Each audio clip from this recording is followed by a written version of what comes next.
Truth. Truth. Truth. Truth. Truth. Truth.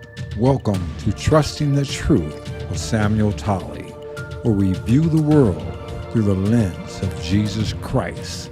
We do not view Jesus Christ through the lens of the world. This is Samuel Tolley, July 4th, 2023. There's two major problems with this country, the United States of America these days, and that is too many people do not read their Bible,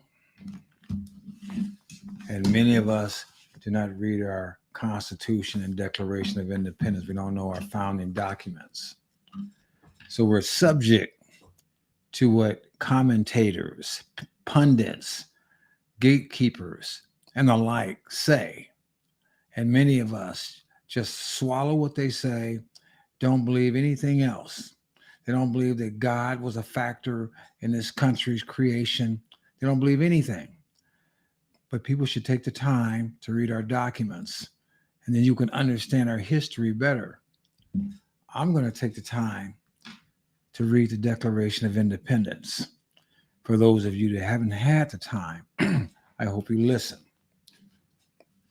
The Declaration of Independence in Congress, July 4, 1776. The unanimous declaration of the 13 United States of America.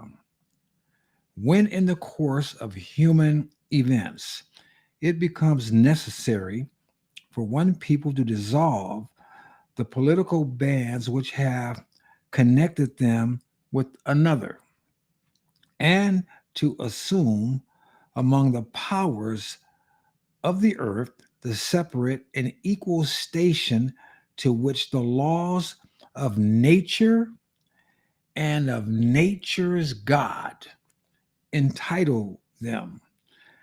A decent respect to the opinions of mankind requires that they should declare the cause which impelled them to the separation. We hold these truths to be self-evident, that all men are created equal, that they are endowed by their Creator with certain unalienable rights, that among these are life, liberty, and the pursuit of happiness, that to secure these rights, governments are instituted among men, deriving their just powers from the consent of the governed, that whenever any form of government becomes destructive to these ends, it is the right of the people to alter or to abolish it, and to institute new government, laying its foundation on such principles and organizing its powers in such form as to them shall seem most likely to effect their safety and happiness. Prudence, indeed, will dictate that governments long established should not be changed for light and transient causes.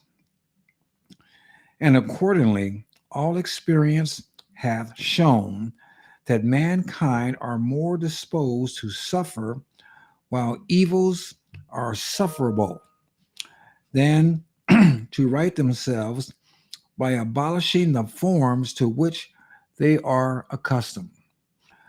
But when a long train of abuses and usurpations pursuing invariably the same object evinces a design to reduce them under absolute despotism, it is their right, it is their duty to throw off such government and to provide new guards for their future security. Such has been the patient sufferance of these colonies, and such is now the necessity which constrains them to alter their former system of government. The history of the present King of Great Britain is the history of repeated injuries and usurpations, all having in direct object the establishment of an absolute tyranny over these states. To prove this, let's facts be submitted to a candid world. He has refused to assent to laws, the most wholesome and necessary for the public good. He has forbidden his governors to pass laws of immediate and pressing importance, unless suspended in their operations till his assent should be obtained. And when so suspended, he has utterly neglected to attend to them. He has refused to pass other laws for the accommodation of large districts of people, unless those people would relinquish the right of representation in the legislature, a right inestimable to them and formidable to tyrants only. He has called together legislative bodies at places unusual, uncomfortable, and distant from the depository of their public records, for the sole purpose of fatiguing them into compliance with his measures. He has dissolved representative houses repeatedly for opposing with manly firmness his invasions of the rights of the people.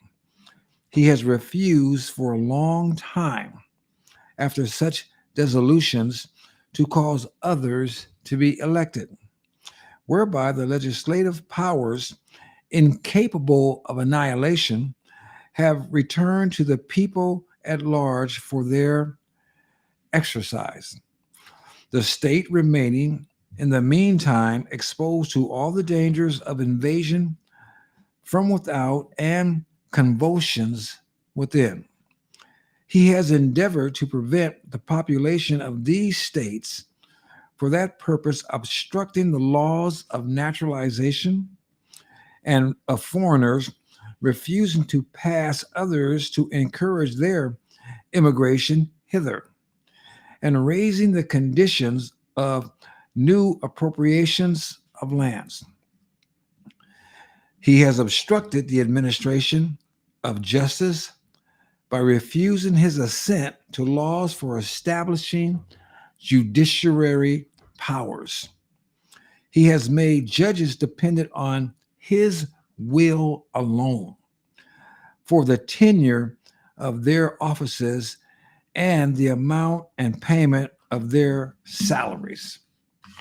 He has erected a multitude of new offices and sent hither swarms of officers to harass our people and eat out their substance.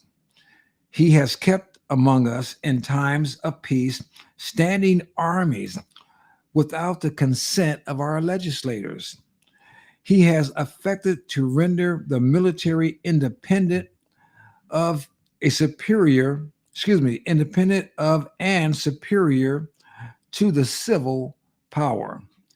He has combined with others to subject us to a jurisdiction foreign to our Constitution and unacknowledged by our laws, giving his assent to their acts and pretended legislation, for quartering large bodies of armed troops among us, for protecting them by a mock trial from punishment, and any murders which they should commit on the inhabitants of these states, for cutting off our trade with all parts of the world, for imposing taxes on us without our consent, for depriving us in many cases of the benefits of trial by jury, for transporting us beyond seas to be tried for pretended offenses, for abolishing the free system of English law in a neighboring province, establishing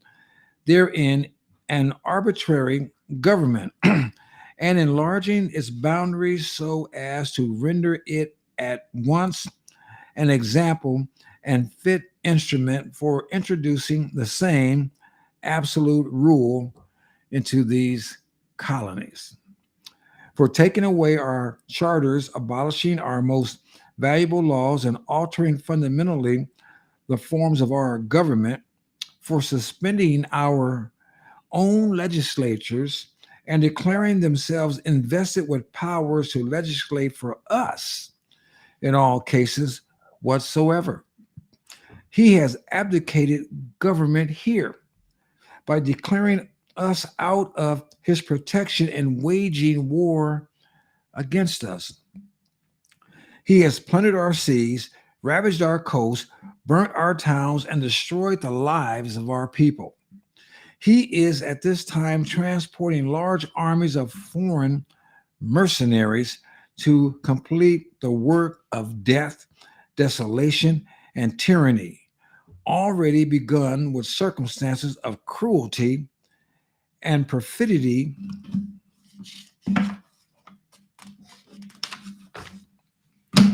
scarcely paralleled in the most barbarous ages, and totally unworthy the head of a civilized nation.